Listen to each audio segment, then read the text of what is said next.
Olá pessoas, eu sou Bruno Scalise, esse aqui é o Sociologia no Tucupi e a gente vai voltar agora a falar um pouquinho sobre sociologia política e agora um tema muito em voga que de vez em quando aparece aí em algumas discussões sobre apropriação cultural. Para você conseguir entender o debate sobre apropriação cultural, vamos por partes, tá? Primeiro, apropriação. Em algumas essências, apropriação significa você tirar de alguém. Você se apropriar é você tomar para si alguma coisa que está aparentemente desgarrada.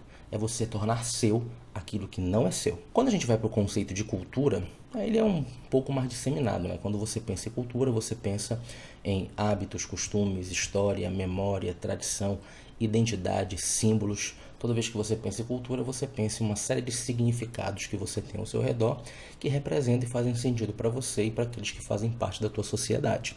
Então a cultura, ela cria um estágio de reconhecimento para ti e para os outros. Cultura são símbolos. Cultura é tudo aquilo que te cerca e que tem significado para ti e para os outros. Portanto, a apropriação cultural seria justamente os hábitos, os costumes, a cultura em si que você capta de um outro, traz para si e começa a aplicar. A questão é que quando você vai olhar a história da humanidade, ela praticamente é baseada em apropriação cultural. Então, a todo momento, a todo sentido, todo significado, em todos os tempos, se faz apropriação cultural.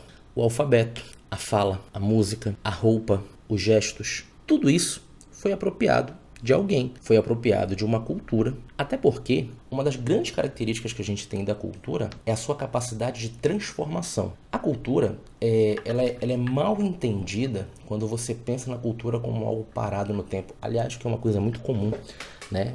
A gente achar que cultura é algo que, porque ela é tradicional, ela necessariamente é da mesma forma em todos os tempos na história. E não. A cultura, se ela tem uma das grandes características, é a sua capacidade de mudança. Ou seja, é um processo extremamente dinâmico que está sujeito a alterações de todas as formas. Quem decide essas alterações é o próprio povo. E a reboque desse dinamismo da cultura vem exatamente a apropriação cultural. Até porque é fundamental que tu entendas. Como você não tem como dimensionar essa situação cultural, prender de maneira hermeticamente fechada, você não tem como controlar as manifestações nesse sentido culturais. Ou seja, não é porque eu sou branco, descendente de italiano, que eu sou obrigado a gostar de tarantela. E não é porque você é negro que você é obrigado a gostar de jazz, blues e samba. Ou seja, não tem um dono da cultura. Você não tem como fechar esse fenômeno de maneira que as pessoas não consigam se representar os outros. E isso acaba sendo fundamental porque isso faz com que a cultura tenha uma capacidade de disseminação gigantesca, alcançando a tudo e a todos. Justamente por isso que não faz o menor sentido você entender a cultura como algo fechado e pertencente especificamente a um povo, aonde você não pode compartilhar, senão você não teria brancos, por exemplo, dentro de um terreiro de candomblé ou de umbanda. Você não teria, por exemplo, um branco tocando cavaquinho. E muitas outras representações que a gente vai ver de uma série de situações e notícias por aí. Portanto, fica absolutamente tranquilo. Você não vai ser prejudicado, você não vai ser processado, você não vai ou não deveria ser achincalhado porque você está usando um adereço que pertence a um determinado povo, significa muito mais para um povo e assim por diante. Ninguém vai ser preso, condenado ou trucidado por conta disso. Porém, a discussão sobre a apropriação cultural, ela não é muito isso daí, tá? Para a gente entender a discussão sobre a apropriação cultural, você sempre tem que pensar numa qualificação de poder nesse tipo de relação. Ou seja, a apropriação cultural, ela se dá não é porque uma ou outra pessoa está se servindo de determinados elementos ou características de uma outra cultura, que originalmente não é a sua. A questão da apropriação cultural, ela está muito mais dimensionada com o sentido de representatividade que você tem,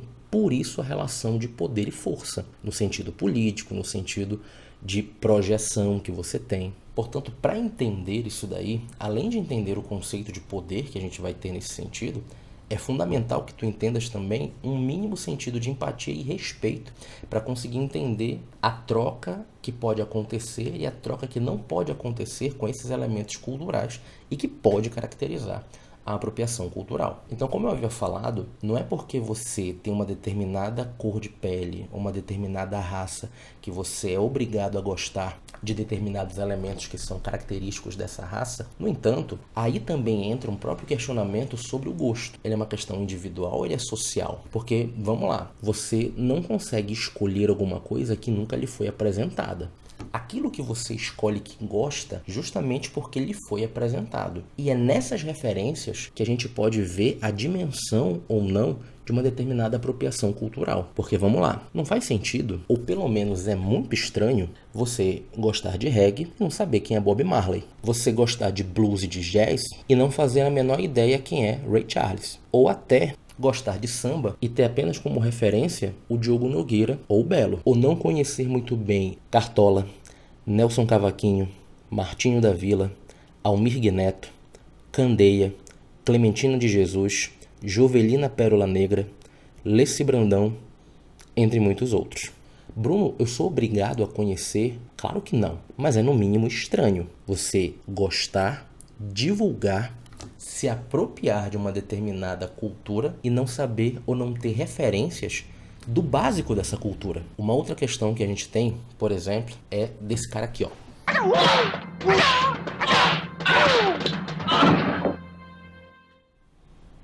Onde você é estudante ou um curioso das artes marciais e não faz a menor ideia de quem ele é. Ou pelo menos acha que é um sino-americano, magro, que fez uns filmes e dava uns gritinhos.